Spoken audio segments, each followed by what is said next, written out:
Alright, alright. On prend un peu d'air avec le kimono du jiu-jitsu brésilien et on va évoquer quelque chose de très important, les 3 lieux de folie dans le jiu-jitsu brésilien. Et pour ça, il nous faut prendre un peu d'air ici sur la promenade des Anglais et pas forcément dans le dojo.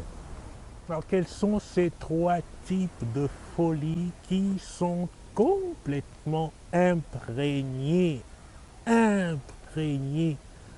embués dans le jiu-jitsu brésilien?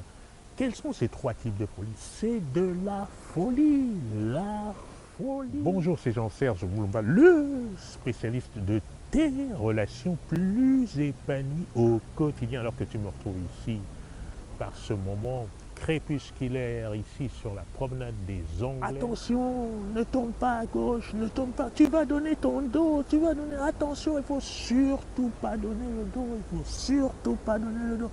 Ne fais surtout pas ça, tu vas donner le dos. Quoi, donner le dos? Ça n'a pas de sens. Il ne faut surtout pas donner ton dos. Il ne faut surtout pas donner ton dos. Non, ah non, qu'est-ce que tu fais? Non.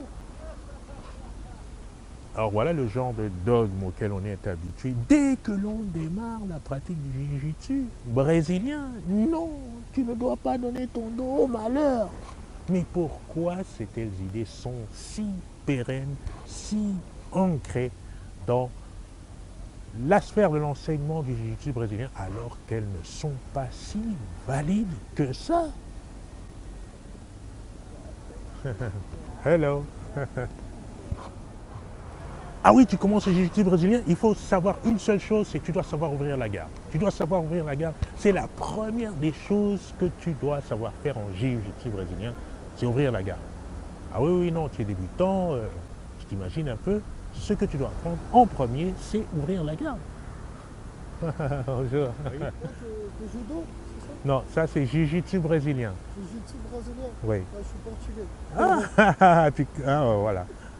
Enchanté. Alexandre. Alexandre, c'est Jean-Serge. Jean-Serge. Voilà. Je fais ça pour promouvoir des séminaires que je mets en place pour les jiu-jitsu brésiliens. JSM, c'est là. Voilà, Ouais. ça c'est ça. Parfait. Et aussi, hein? Alright, la vidéo elle est comme ça, elle est faite d'entrecoupures, il y a de la sympathie pour le JSM Instant Coaching BJJ Seminar Series. Alright. Donc du coup je disais que le dogme c'est ça. Il faut que tu saches ouvrir la garde. Il faut que tu saches ouvrir la garde. Le débutant, tu n'as rien d'autre à savoir, il faut que tu saches ouvrir la garde. Oui, mais la question c'est, une fois que j'ai ouvert la garde, moi le débutant, qu'est-ce qui se passe? Eh bien, tu vas voir ce qui va t'arriver parce que si tu ne sais pas quoi faire juste après avoir ouvert la garde contre quelqu'un qui est plutôt aguerri, ça va aller très vite vers une grande finalisation et de façon répétée. Donc il faut ouvrir la garde. L'autre chose c'est quoi? Il faut tirer la garde. Oui, tu es débutant, tu n'as rien d'autre à faire. La seule chose que tu peux savoir faire, c'est tirer la garde. Donc, ouvrir la garde, tirer la garde. Mais tout ça, ça représente quoi, effectivement? Ça représente quoi?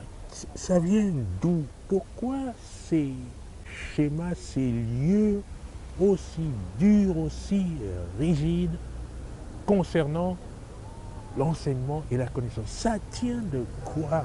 La première chose qu'un débutant doit savoir faire, c'est la garde. La première chose qu'un débutant doit savoir faire, c'est tirer la garde. La première chose qu'un débutant doit savoir faire, c'est ouvrir la garde.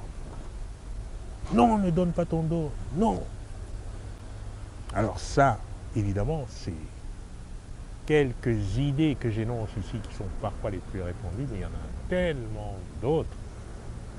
Tellement d'autres. Après cette folie tyrannique, moi je dirais par rapport au grappling et son enseignement, il y a la folie de la frustration. Combien de fois est-ce que tu vas entendre Non, mais je ne sais pas quoi faire. Une fois que j'arrive là, je ne sais pas quoi faire. Oui, mais à chaque fois, je me retrouve là, je ne sais pas quoi. Ah, mais je ne sais pas quoi faire. Oui, mais il m'a finalisé 4, 5, 6, 15 000 fois, mais je ne sais même pas ce qui m'est arrivé. Oh là là, mais une fois que j'arrive en site control, je ne sais plus quoi faire. Je ne sais pas comment évoluer, mais moi, je ne sais pas comment sortir de là. C'est toujours mon problème. Je ne sais pas comment sortir de là.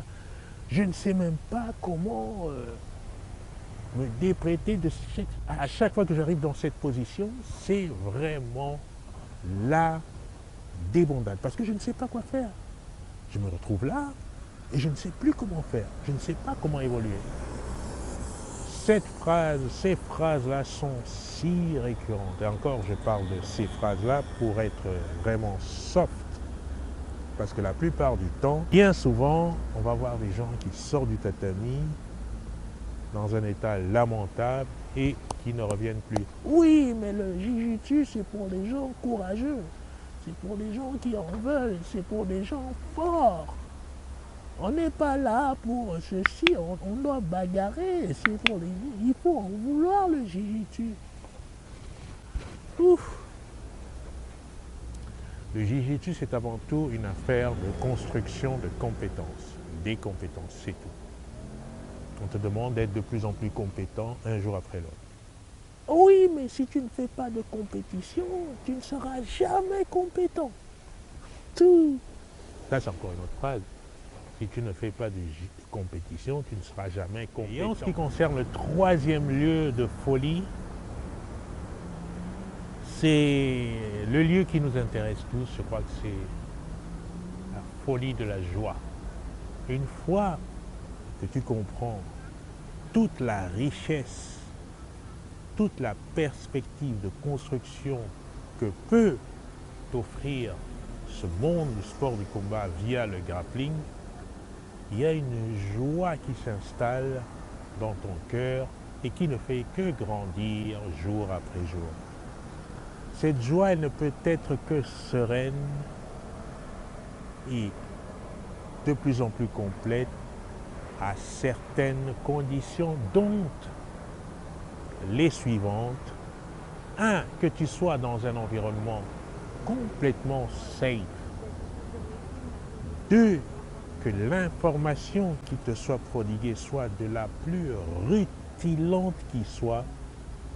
3. Que tu comprennes que dans cet environnement-là, la générosité, la bonne mentalité, l'ouverture d'esprit, la dimension mutualiste et partageuse que tu dois montrer restent des facteurs prépondérants pour ta progression. Voilà pour les 3 lieux de folie dont je voulais te parler, à savoir 1. La tyrannie de la tradition avec son enseignement et ses dogmes. 2. La frustration. Et 3. La raison la plus noble, la joie, qui a à faire du Jiu-Jitsu brésilien. Je te dis à la prochaine vidéo. Kinshasa, c'est ça? Brazzaville. Non, Kinshasa. Kinshasa. Exactement. Ok. Et là, je fais des vidéos pour pouvoir promouvoir mes séminaires. Ok. Et tu fais des séminaires de JJB alors? Les JP, ouais. Ah, grappling, ouais. Grappling. Putain, c'est chaud ça. Il y a du wrestling dedans, il y a de la lutte Là, aussi. j'ai fait du grappling aussi. Ah, ok. Ouais, j'ai fait, ouais. Et aujourd'hui, non? Non, ça fait longtemps. Ça fait longtemps. Je fais de la lutte un peu après, mais. Le grappling, ça fait longtemps. Ouais. Ah, ok. C'est pas la technique. Non? C'est street. Ok.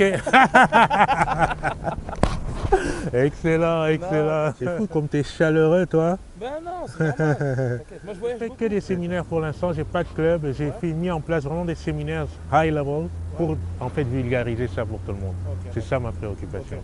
Voilà. Africa, mon frère. Africa, Peace. Merci, merci Anis.